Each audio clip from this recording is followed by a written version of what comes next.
G. I am working as an assistant professor in Department of Information Science and Engineering, SJVIT, Bangalore. I welcome you all to this lab session on machine learning. Good morning, students. Today we shall take up the discussion of the fifth program in your lab curriculum, which is the Naive Bayes classifier.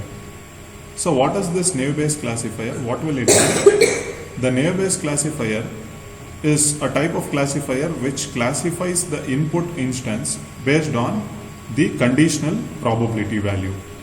So what is this conditional probability? So I have already told you conditional probability is nothing but an event, that is probability of an event occurring when already some other event has occurred. Okay, so with the same premise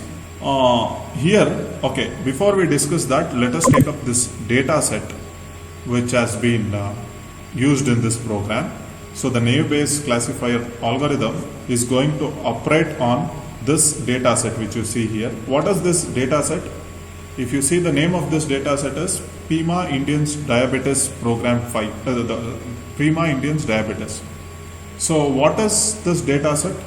So this data set is actually the data set obtained from National Institute of Diabetes. So the objective of this data set is to diagnose or predict whether a test instance, when a new test instance is given, the model has to predict whether the patient is a diabetic or not.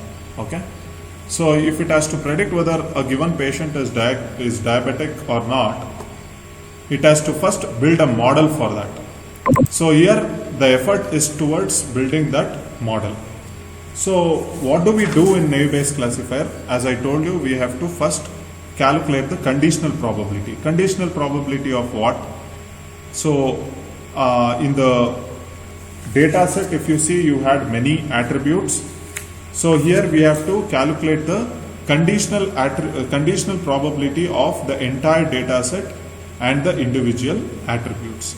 So how do we do that? So before we do that, here in order to build the model, we are going to use the training data set. So out of the entire data set, 70% of the data set will be my training data set, and the 30% of data set will be the test data set. So in order to train the machine, I'll have to split this data set in that way. So in order to do that splitting, this particular function will carry out that splitting, split data set function.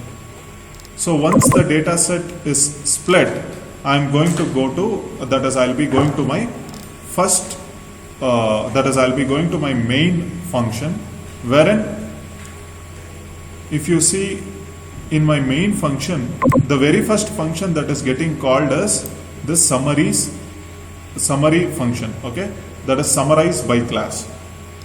So now let us go to my summarize by class function.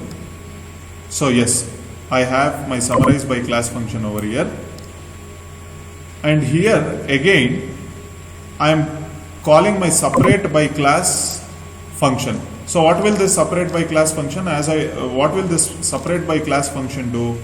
So if you see, here I have the separate by class function. So the separate by class function now will take your data set. So it will take your data set and it will separate the data set accordingly. So once the data set gets separated, nextly, yes, summarize by class. So next, I am making another function call within this summarize function, that is summarize. So now let me see what is there in summarize function. So if I come to the summarize function, I am taking all the attribute values and I am calculating the mean and standard deviation of it. The reason why I am calculating the mean and standard deviation is, in order to calculate the posterior probability or the conditional probability of the entire data set, I need the mean value and the standard deviation value. So once I do this, so for doing this, I have a separate function mean which is getting called in this summarize function, and then I have the standard deviation as a separate function which is again getting called in the summarize function. So once mean and standard deviation is calculated, I'll now come to the calculate class probability function, and I'll take the summaries value and I'll take the input vector, and then I'll calculate the conditional probability. So this function helps me in calculating that conditional probability. So after this, I told you that I have to calculate the conditional probability of individual attributes. So it is this function which will help me in calculating the conditional probability of the individual attributes. So once I have the class probability and the individual probability, I should now perform the classification. So here the predict function is going to perform that classification. Okay, so now I have the model and it is carrying out the classification. Now I have to check the accuracy of the model. And I told you initially that 30% of my data set will be used for checking that accuracy. So here I am using that 30% of the data which I have with me, which is nothing but my test set, for the validation. And now accordingly I am taking the predictions and I am storing the result. I am storing those predictions in the result. And then I am seeing how accurate those results are by multiplying it with 100. And now that I have the result, I am displaying it finally. Print accuracy in terms of percentage. So what is the accuracy percentage? 81%. So the model which you have built is successfully classifying the test instances almost 81% of times. So this has been discussed in the class. I have took up the problem which is based on naive Bayes classifier, and I have showed you how the classification happens. So here I have repeated the same explanation for the program. So this is naive Bayes classifier. Thank you.